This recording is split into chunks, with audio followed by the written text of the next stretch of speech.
Godspeed, John Glenn. Tranquility Base here. The Eagle has landed. Rocket Tranquility, we copy you on the ground. New possibilities are opening up for scientific cooperation between countries. 2, 1, 0, 0.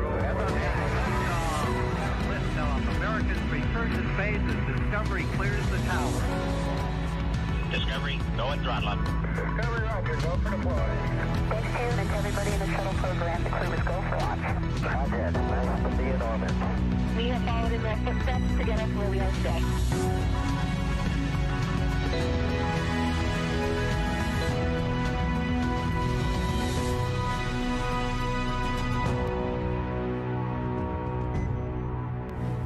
Good afternoon and welcome to NASA's Johnson Space Center for our Crew-9 news conference today. We are joined today here in person with our Crew-9 astronauts Nick Hague, Sunny Williams, and Butch Wilmore. We'll be taking questions from here in the room and on our phone bridge, but before we do that, we'll kick it off with some opening remarks from our crew. Nick, go ahead. Thanks, Courtney. Wanted to kick off with words that would describe what the Crew-9 mission meant, and I think ultimately it's unique, like every spaceflight mission tends to be, and you don't know exactly how they're going to play out. But I think that the Crew-9 mission, when it comes to it, it highlights to me safety and the importance of the mission and the balance of those two. As you all know, back in the early fall, NASA was balancing the safe return of Sunny and Butch with the need to continue the mission that's been going on board the space station for 2.5 decades up there, performing research for the benefit of humanity. And so there was a decision made to send Alex and I up with a couple empty seats and integrate Butch and Sunny into the crew of Crew-9. And then bring them back at the end of a long-duration spaceflight mission. And so we sit here today, minus Alex, who's recuperating in Russia right now with friends and family, thankfully. And we sit here as a testament to the success of that mission. So I look forward to answering your questions. Sunny? Yeah, sure. Just wanted to say thanks to Nick and Alex for coming up and getting us and bringing us home, and thanks to so many who prepared us for our mission. The Commercial Crew program with NASA and Boeing, as well as SpaceX, really got us ready to go. All of the trainers here at Johnson Space Center, the mission control teams all over the country, in Florida to California, so throughout the whole country, as well as what we're doing now. Our teams here are getting us ready to get, rehab and get ready to take on new challenges. So, feeling good since we've been back almost 2 weeks now. Actually went out and ran 3 miles yesterday, so I will give myself a little pat on the back. Our trainers are rocking it and getting us ready to get back to help out with the new astronauts as they're getting ready for their mission. So the biggest thing I want to say was thank you. Yeah, thank you, Sunny. Let me start off with an analogy, a sports analogy. This very difficult job that we take part in, it's a team sport. It encompasses organizations throughout NASA, throughout the country, coming together, the Commercial Crew program, headquarters, the International Space Station program, working together day in and day out behind the scenes, diligently to make all of this work together. And then you couple that with a nation that comes together and it cares about the human spaceflight program and prays for us and what's taking place. It goes beyond understanding, honestly. And then this organization also is incorporated into an international organization that reaches beyond our own borders and brings in the world like no other organization on or off the planet. And I can tell you, it's simply a privilege to take part in all of that. All right, thank you all for your opening remarks. We will go ahead and start taking questions now. If you're in the room, please raise your hand and we'll be sure to get a microphone over to you. If you're joining from our phone bridge, please press *1 when you're ready to enter the queue. And due to the high volume of questions today that we are receiving, we ask that media start with one question, and if we have time for a second round, we'll come back around to you. We'll start here in the first row with any questions. Mark, go ahead. Mark Strassman, CBS News. Welcome back, everyone. Good to talk to all of you again. we're meeting in this auditorium for a reason. There are roughly 60 news outlets represented here, another 120 or so on the phone. Butch and Sonny, have you been surprised by the continuing and intense interest in your space saga? I would have to say yes, absolutely. You know, it's interesting. We go and launch. We knew it was a little bit unique, obviously, first time flying on a new spacecraft. So yeah, that was interesting. But you know, then life goes on up there. And I mentioned yesterday, you know, we pivoted and we are International Space Station crew members, and we're doing what all of our other friends in the astronaut office do: is go and work and train and do amazing science experiments up on the International Space Station. So you know, I think you sort of get maybe a little bit tunnel visioned in what your job is. So it's, do your job type of thing, right? And so you're not really aware of what else is going on down here. I hate to say that. You know, maybe the world doesn't revolve around us, but we revolve around the world, like something like that. But you know, I think we were just really focused on what we were doing and trying to be part of the team and making sure we pulled our weight for the team. Of course, we heard some things, and I'll let obviously hand this off to Butch. Heard some stuff from our friends and family that people were interested and wondering what was going on and concerned about our health and all that kind of stuff while we were up there. But I mean, we were just part of the team doing the job, filling in wherever we could, and then knowing that there's rotational flights and we will be coming home eventually on a rotational flight. So no, I don't think we were aware to the degree. Pretty honored and humbled by the fact of when we came home, like, wow, there are a lot of people who are interested, very thankful, very amazed that we could hopefully be one positive element to bring people together. Yeah, I don't know that there's much I could add to that. Just thankful for a nation that cares, a nation that prays, and a nation that is involved in the processes that are important to all of us. Okay, we'll take our next question here in the room. Tom, go ahead. Hi, Tom Costello with NBC News. Again, welcome back. Nice to see you all. Everybody's been thinking about you and worried about you. And I'm wondering, once you got your feet back on terra firma, what's the first thing both of you wanted to do? And were there any foods you were craving after 9+ months? Go ahead, Sam. Oh, yeah, I wanted to hug my husband and hug my dogs. And I'll say that in that order. But maybe not. No, I'm just joking. But of course, food, something that's just like for home for me, like something that is very, reminds you of home. And my father was a vegetarian, so I had a good grilled cheese sandwich when I got home. So that reminded me of him. Yeah, certainly embracing the family again, but also the opportunity, and I've already said it a couple of times, is just to say thank you to a nation that got involved in all of this. It makes it special, not just for us, but for all, I think, our nation as a whole. So thank you. All right, we'll take our next question right here in the front row.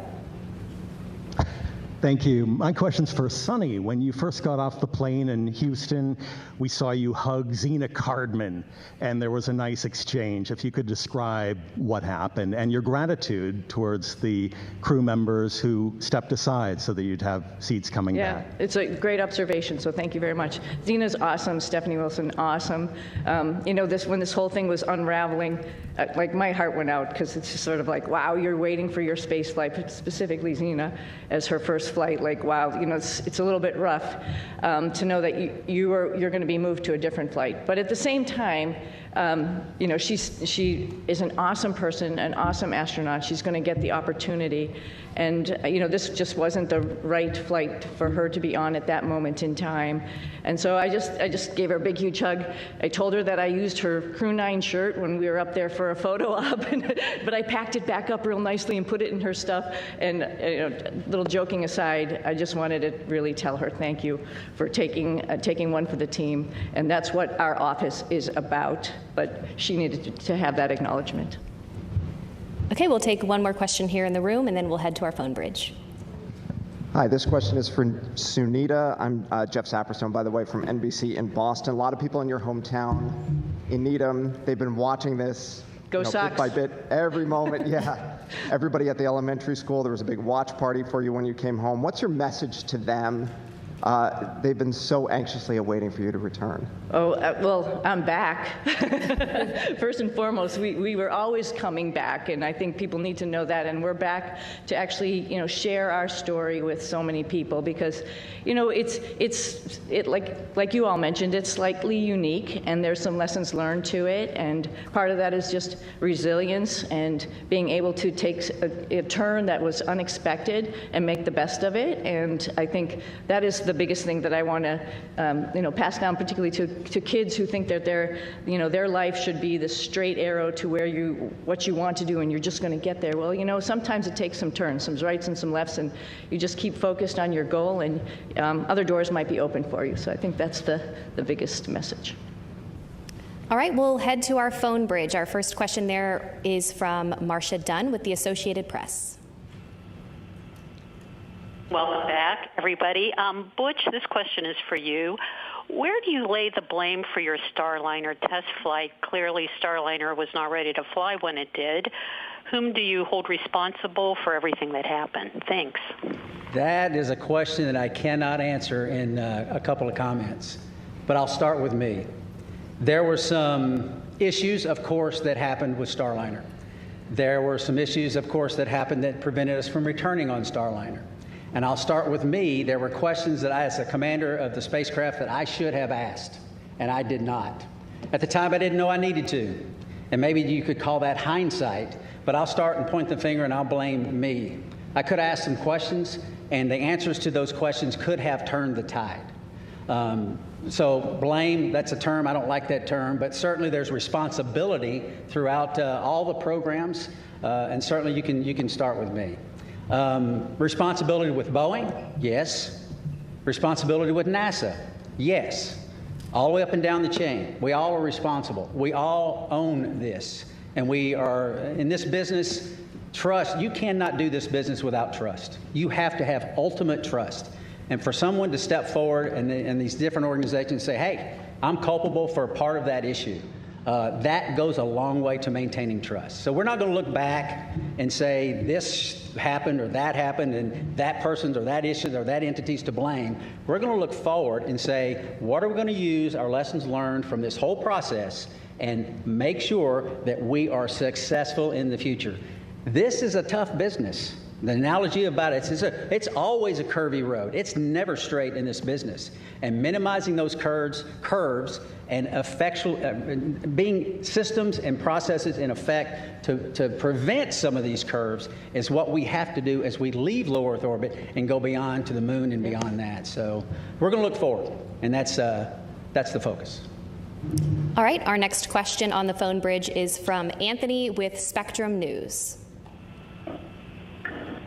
Hello, welcome back, everyone. It's nice seeing everyone return healthy and safe.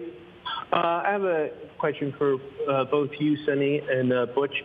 Given an opportunity, would you guys go up on Starliner again?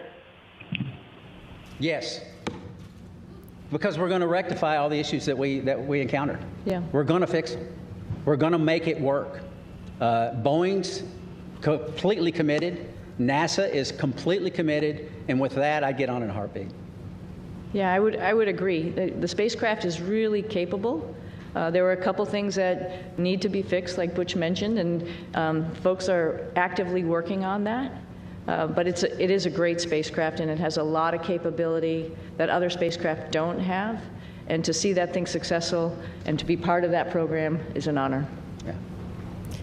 Our next question is from Jackie with the Times of London.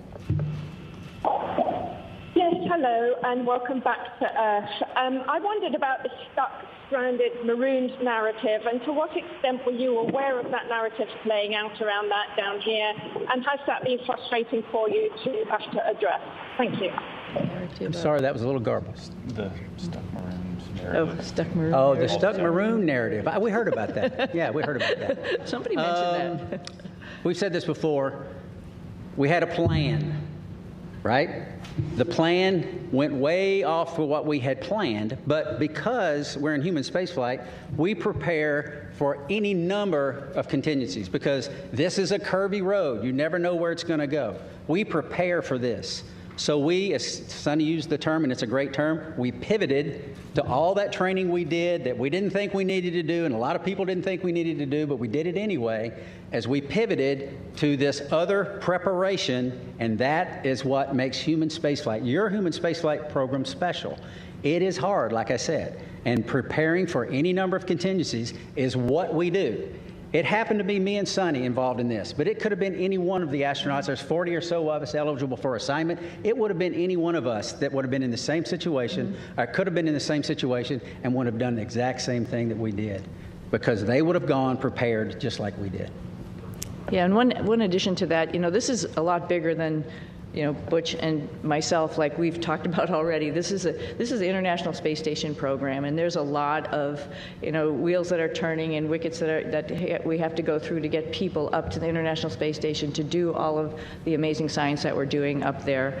We recognize that, we know that, just like anybody else in the astronaut office, and we came, as Butch has mentioned before, prepared, and we were ready to do that pivot and be part of that bigger thing that's not just about us, knowing that everybody on the ground, there's a huge team of people, like I quickly mentioned in my quick thank you, but there's a huge group of people who are looking at the whole program and understanding how and what was the best time and way to get us back home. We knew that, and we were ready to wait until that decision was made, and that was fine. And I'll also add that we're grateful for people that, I don't think they were looking just at us, when they make recommendations. We can do this, we can do that. They're looking what's best for the human spaceflight program, for our nation's goals. They're not looking just about Sonny and Butch. And we appreciate those entities that do that and reach out and say, hey, we can do this, we can do that, we can do that. And NASA says, hey, we got a plan, we came prepared, here's what our plan is, and we think this is the best plan because it doesn't disrupt the flow of how these missions lay out. So, and that's the one we went with. All right, we'll take our next question here in the room. Andrea, go ahead. Thank you guys for being available today. So your mission became unusually political. Given your experience, do you think other astronauts are going to get nervous that they could be caught in the middle of a political fight? And is there a point where, this starts to jeopardize safety of a mission when you start looking at all these politics that come into play? Thank you. I think Nick's got some good insight on that. Good job.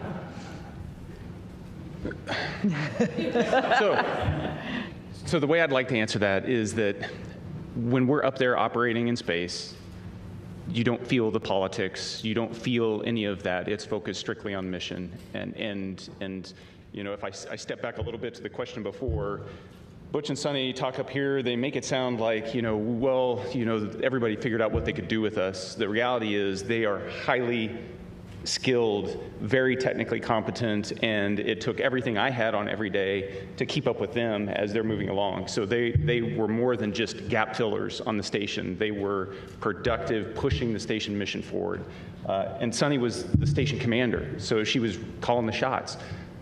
So you get in that environment, that operational environment, the politics, they don't make it up there. We are working as a part of an international team that spans the globe and works with half a dozen mission control centers spread around the globe that are talking in multiple languages, and we just figure out how to make it happen. And that's the magic of human spaceflight, is that we can focus on something so positive that pulls people together, and we've been doing that for a long time. Yeah. All right, we'll take our next question here in the room.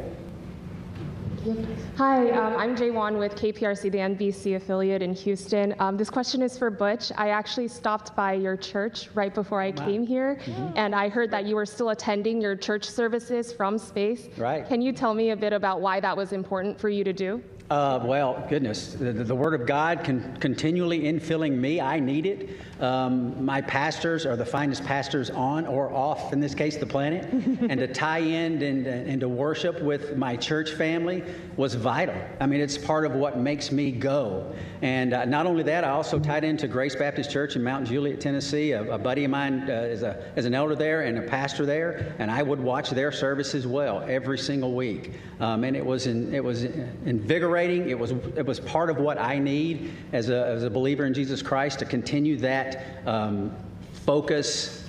It assisted me day in and day out because I need that fellowship, even though it's fellowship from afar. And it's not like being fellowship up close, but still I need it. So yeah, thank you for that. Okay, we'll head back to our phone bridge. Next up is Ryan with NASAspaceflight.com.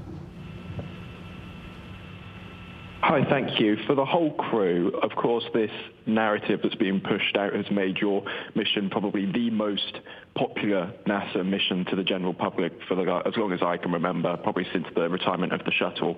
But for the whole crew, do you think this extra attention has been a net positive or a net negative for the agency's sort of popularity and the spaceflight industry as a whole? Thank you. I'll start with this one. Yeah. It's, again, an honor that actually people were paying attention. And I'm very thankful that people are paying attention. And, sometimes good news, bad news, it's just news, and it's good for space exploration, and that's what we're all about. Our mission, of course, building and working on the International Space Station was just awesome, and we all had the opportunity to do that. But we also have bigger goals of exploring our solar system, going back to the moon, going on to Mars. And to get people understanding that it is hard, it is difficult, and what we do up there is really awesome. And I think at least that we had a little bit of that came with the interest in this mission. And if we can perpetuate that and tell people a little bit more and have the opportunity, the forum to do that, I'm very thankful for that. All right, our next question is from Nicole with the Canadian Broadcasting Corporation. Hi there. Could you perhaps talk about how difficult it was being away from your friends and family, particularly since you hadn't prepared for that?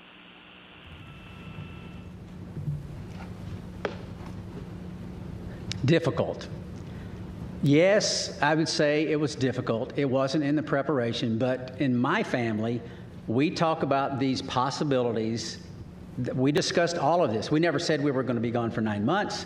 But it turned out that way. But the discussions we had, and it's not just discussions prior to the mission launch. This is the way we've trained our daughters from the time they were born, because their dad isn't a unique occupation, right? This is not the norm leaving the planet.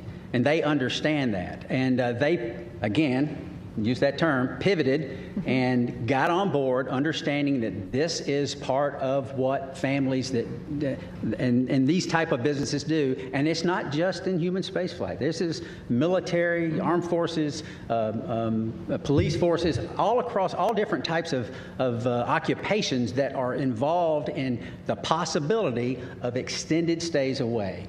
And we're not unique in that. And so they understand that.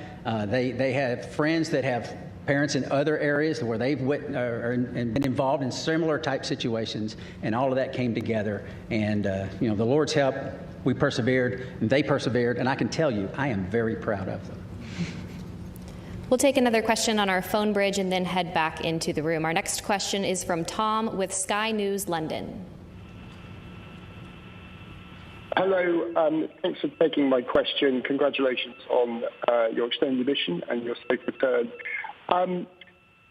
Although the political situation around this did bring a lot of attention to space and to the International Space Station, some of the statements that were made during your stay up there caused embarrassment to NASA, forced them to make corrections to statements.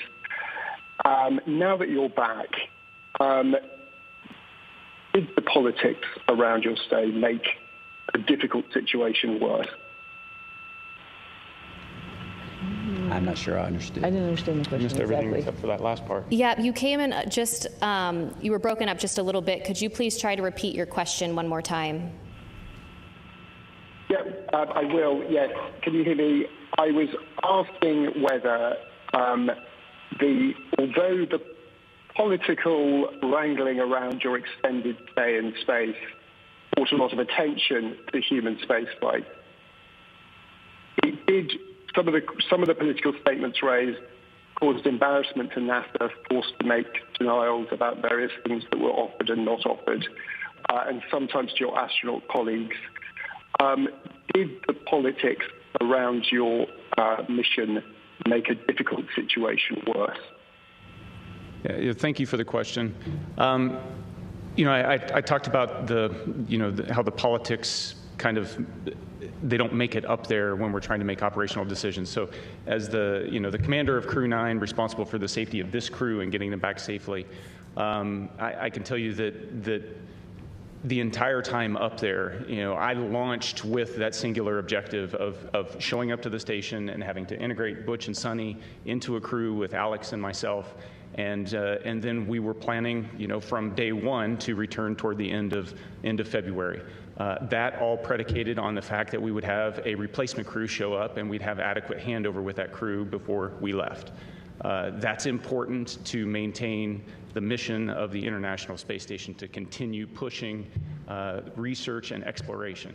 And that was never in question the entire time.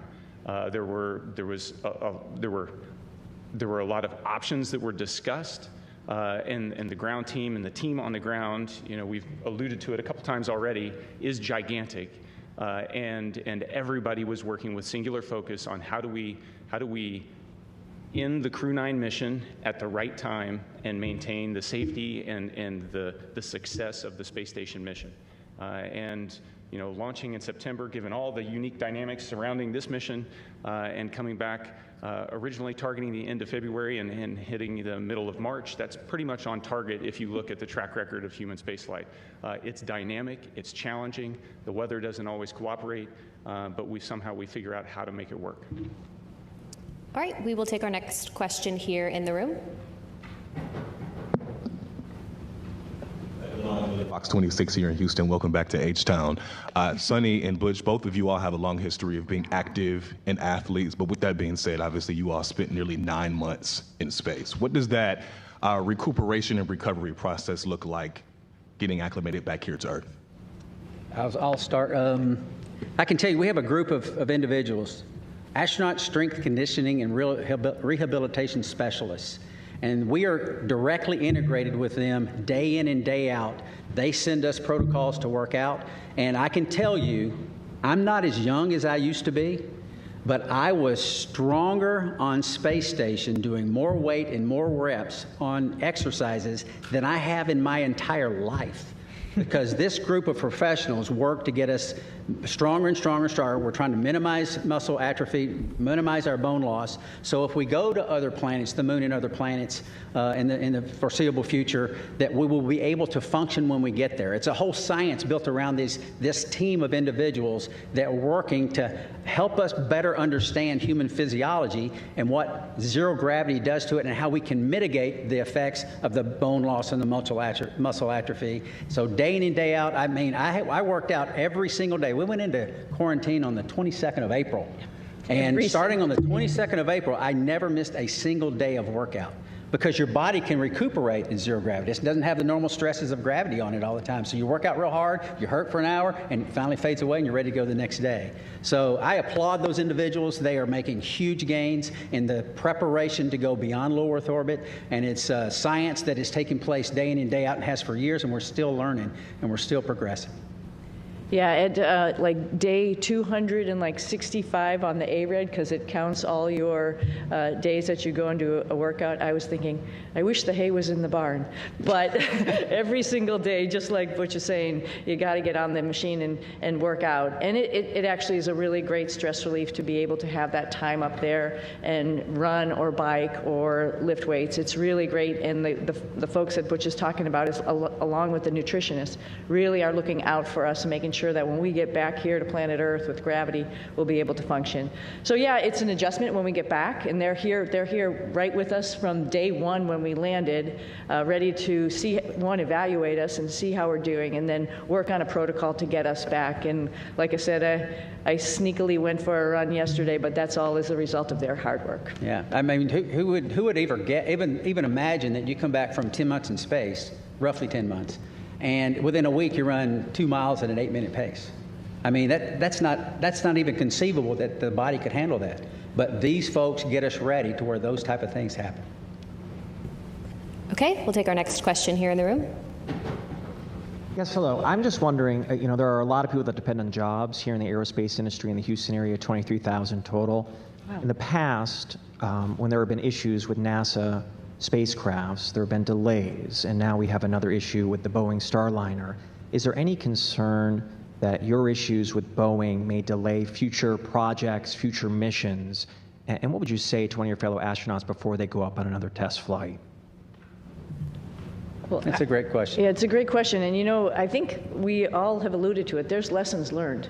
And that's like a piece of hope, right? We're not just sitting here doing the same thing over and over again, and we're learning from every mistake potentially, or maybe a decision that we've made and how we could make that better and do better the next time. When we go to the moon, we won't have an International Space Station to maybe take a stop at. We really have to get it right. And because of our mission, I think that highlighted some areas where maybe we need to work on and get it right for our fellow astronauts. I think they're encouraged by that, right? You learn and you move on and you get better, and I think that's part of the learning process. It's part of the exploration process. I mean, we are scheduled on Wednesday to meet with Boeing leadership, the program managers, senior chief engineers, to discuss some of these issues. They want to come together with us, Sonny and myself, because we lived through this with them, and get on board with what the future looks like. And having flight crew with background in test and acquisition involved in the processes going forward to make sure that we're dotting every I and crossing every T. But still, that doesn't mean that you're guaranteed success in anything. Like we've said many times, this is a tough business. And we're learning all the time to go further and further and further. We'll take another question here in the room. I'm Chang from New York Times. This is for all you guys. I was wondering if you could sort of talk about your personal future. Sorry. There's been a lot of talk about this uncertainty about the future of the human spaceflight program, suggestions that ISS should be deorbited in a few years, there should be a pivot from the moon to Mars. How do astronauts feel about these potential changes? And 3 years is a lot longer than 8 months. So we've each been able to do multiple missions to the space station, and I'll let Butch and Sonny add on to this. But one of the things that I noticed was a dramatic increase in the complexity and just the weightiness of the experiments that we were conducting this time around on the station since 6 years ago when I was last there.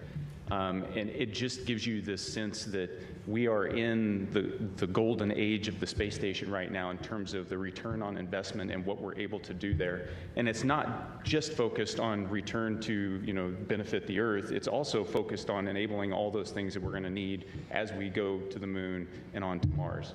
And so I am really optimistic when I think about the future of human spaceflight.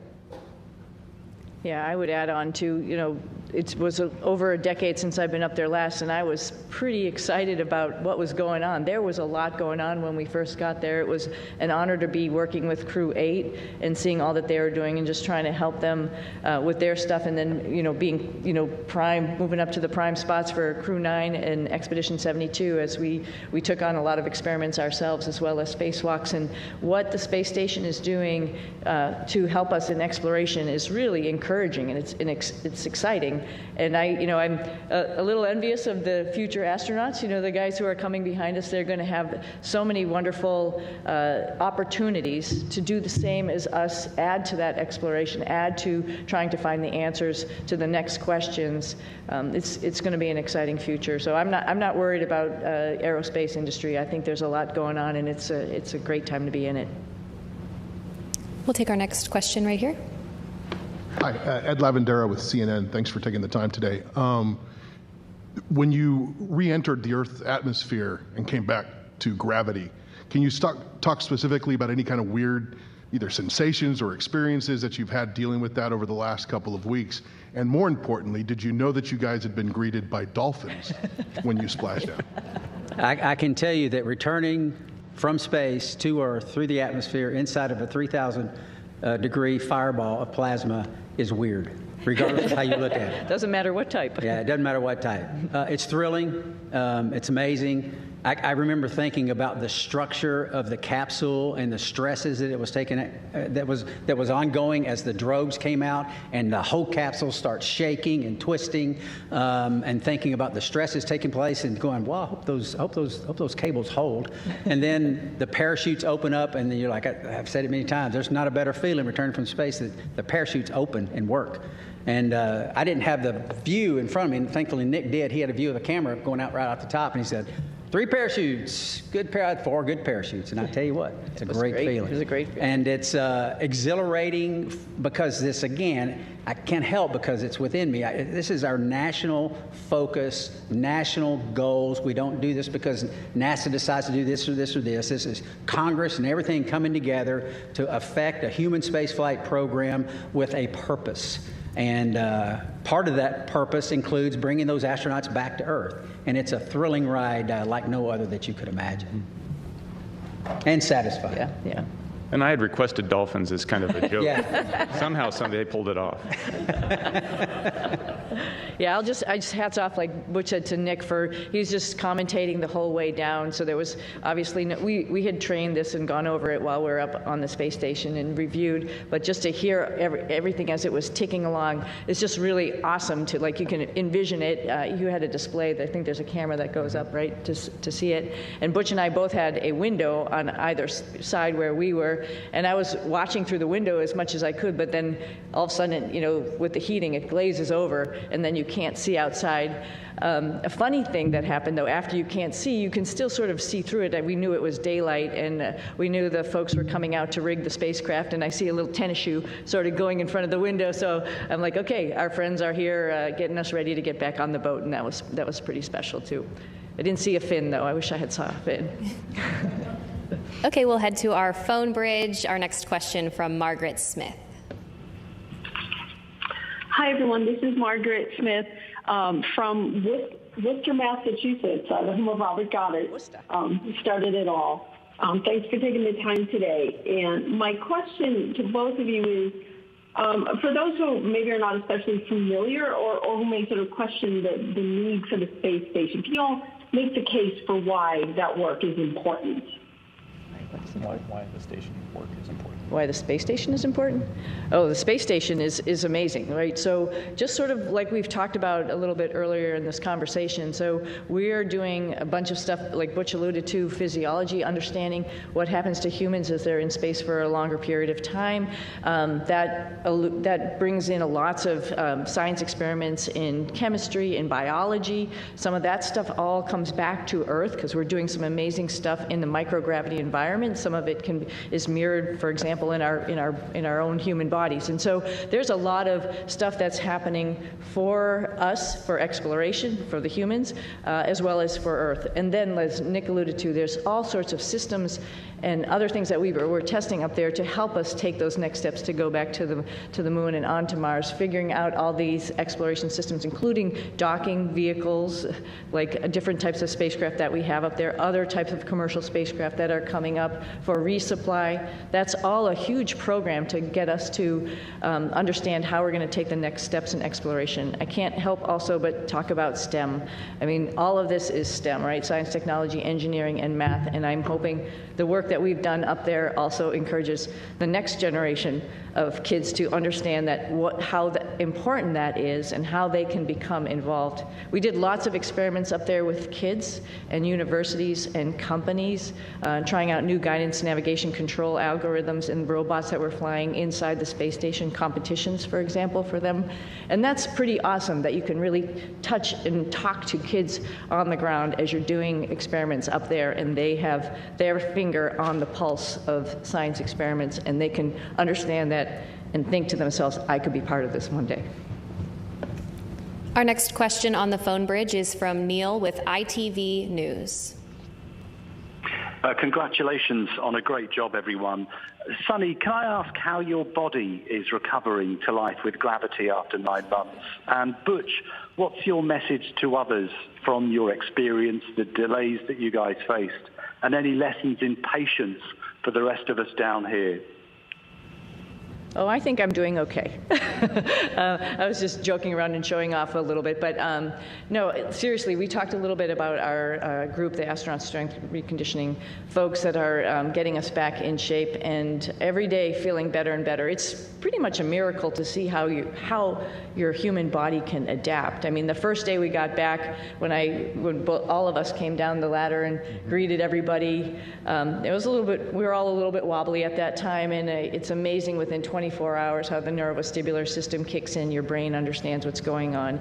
And then the agility and the weightlifting that occurs in the next week that makes you feel good enough to actually, like I mentioned, go out, run, actually lift weights, get in there, do squats and deadlifts and stuff already. That's pretty incredible. So I knew it was going to happen. We all knew it. We've all flown before. We all knew that there's just this little bit of a hump to get over, and then you can get back on it.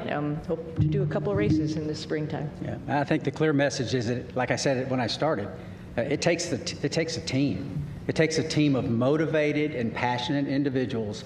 We don't have a human spaceflight program. You don't have folks sitting up here in a blue suit without the massive team that's making it all happen. We get to ride the pointy end of the rocket. It is wonderful. We get to go to the space station. We're the arms and the eyes for PIs here on Earth. They're the ones that are doing the hard work. We're just setting up and doing and switching and changing. So it takes a team, and I would say any part of this team is a great and wonderful place to be, and because we're proud of all of them, because we don't have it without them. Our next question is from Marcia Smith with Space Policy Online. Thanks so much for taking my question. Butch, you mentioned that you were going to be meeting with the Boeing leadership to talk about Starliner, and I'm wondering, are you surprised that after all these months, I mean, it's been almost, 7 months since Starliner landed, that they still haven't resolved all these problems? And will you and Sunny be assigned to work with them over these next many months getting Starliner ready? Okay, so a couple of questions there. Am I surprised? I'm not surprised. I mean, this, like we've said it several times again, human spaceflight is hard. It's not that no work has been done to this point. There's a great deal of work being done. But we have insight that not many other people have. We worked this program for 6 years before we launched. We talk to everyone up and down in the chain of command, and we have insight that other people don't have. And we want to share that as much as possible. We tried to share it from orbit, but that's hard, right? We're not face-to-face is how you communicate. It's very difficult to communicate when you can't even see the other person that you're talking to.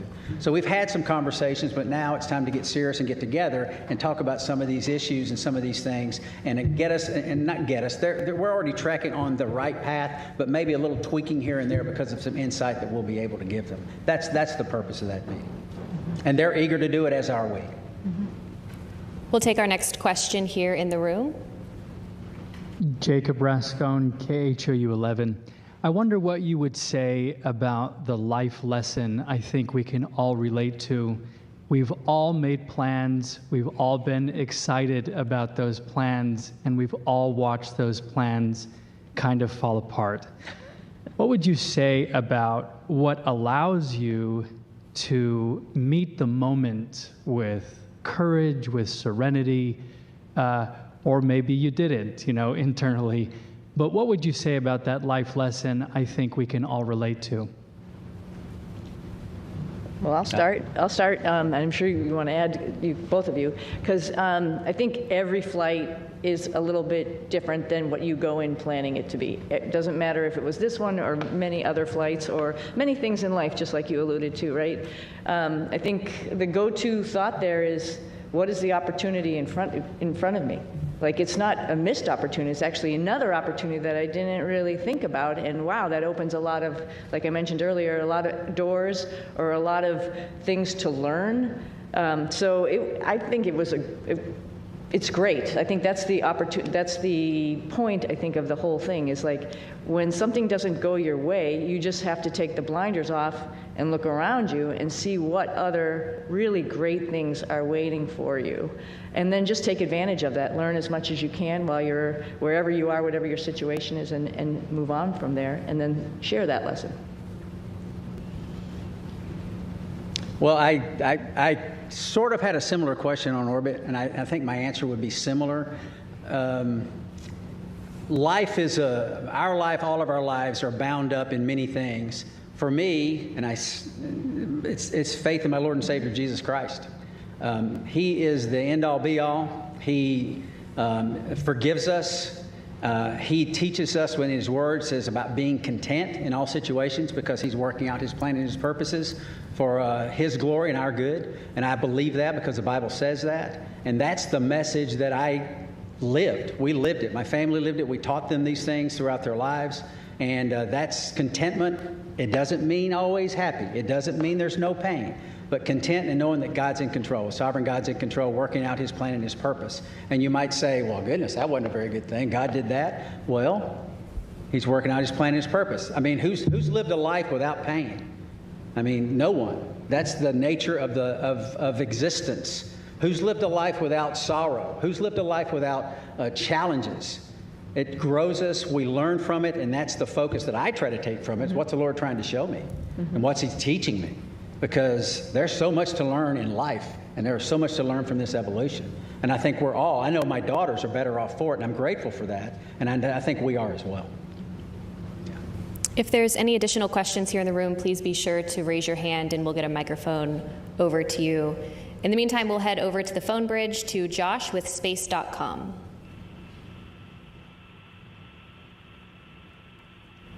Hi, Josh Dinner. Thank you all so much for doing this. This question is for all three of you. What were the most out of this world and your favorite experiments or tech demos you got to be a part of on this mission? And for Williams and Will more specifically, did the extension of your mission create any new opportunities for experiments or research that was not originally planned for the expedition? You start. Sure. So while I was up there, we performed about 150 different experiments. Of those, the ones that you know the most about are the ones where you end up being one of the guinea pigs in the experiment. So there's about a dozen different experiments where we were doing things to me and seeing how my body adapted. Whether that was a vascular aging experiment where we're measuring how stiff my arteries get because life in space tends to manifest itself as accelerated aging, and so we can better understand how the human body responds to that and hopefully provide some treatments on the ground to help with problems that as you get older you encounter.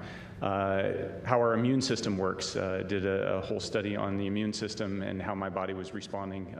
Life on orbit tends to suppress the immune system, and why does that happen? We're trying to understand that so that we can help design better treatments on the ground, but also understand how we can support crews that go deeper into space on longer missions. Probably one of the most shocking experiments. Butch and Sonny got to watch me wire myself up to muscle stimulation pads and shock myself and trying to figure out how do we keep our muscles strong when we don't have access to all the equipment we have on the International Space Station, because as we go to the moon and on to Mars, that's a lot of extra mass, and if we can do it with smaller equipment, maybe that works. The side benefit of that is anybody that's been bedridden on the ground, that's also a treatment for how you can support somebody that's been kind of tied to a bed for a long period of time and help keep them healthy. So there's a benefit directly to the ground. That's 3 of them. They're all interesting, and I'm one of many subjects, and it takes years to get enough subjects to go through the space station to be able to generate enough data to draw some conclusions. And so that's why research up there takes a long time. But the value is clear. Just very briefly, there's some medications on Earth that work well with a certain age group, but the same medication doesn't work so well with another. So it's a capillary flow experiment to try to understand how that medication is flowing through our bodies, and maybe there's something we can figure out as to why those things are. And we're trying to figure that out. And that's very beneficial, obviously, to mankind, and may benefit some of our families one day. Yeah, and I just want to highlight some other science that's going on up there, because we have just an amazing person, Don Pettit, who's up on the space station getting ready to come home. And every day he's up to something and just trying to highlight what microgravity does and how it is, as well as amazing photography, which I'm sure a lot of you have probably seen out there. And the fact that he can take a picture of a red sprite or a blue jet and have a picture from the space station looking down on a lightning cloud is just incredible, and it enlightens all of us into what is actually going on in the universe, and that's just simply because he's curious. And that is something that's actually, like I said, we're sharing and we're showing off to everybody, like, wow, you know, we think we know what's going on, but we really don't. And if you just open your eyes and make some observations, like Don does every morning at 4 a.m., we'd learn a whole lot. Yeah, so Don's, it's a great place. Don's taking potatoes he's growing and the nitrogen produced in the roots of the potatoes to nourish the peanuts that he's growing. I mean, it's pretty special. He's a special guy. He's awesome. Our next question on our phone bridge is from Robert Perlman. Hi, for Butch and Sunny. You're now the first astronauts to fly on both Starliner and Dragon, admittedly one on the way up and one on the way down. Was there anything about either spacecraft that you found you liked more about the other that stood out as a feature, especially in terms of crew amenities? More Velcro on SpaceX, on Dragon. That's a crew amenity. That's a crew amenity, which would be We've talked nice. about Yeah, that. yeah, That's why I said it. Yeah. You know, they're both unique and they both have their purpose and made to do the same thing, but I think what's really cool is, you know, give a problem to two different people and see how they solve it. Starliner is a really awesome spacecraft, like Butch had mentioned, with the integration of manual control as well as automation, as well as its vision systems. Dragon is a very comfortable spacecraft that tells you what it's doing, which is very nice, versus having to interpret displays as we have done throughout the space programs with, you know, former programs, including shuttle. So they're both different, they're both unique, they both have their place in history. Very honored to have had that opportunity to see both of them up close and personal and ride them both. I don't know if I have a preference, honestly. They're both great for different reasons.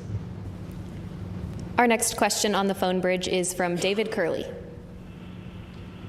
Thank you very much. Butch, you mentioned lessons learned.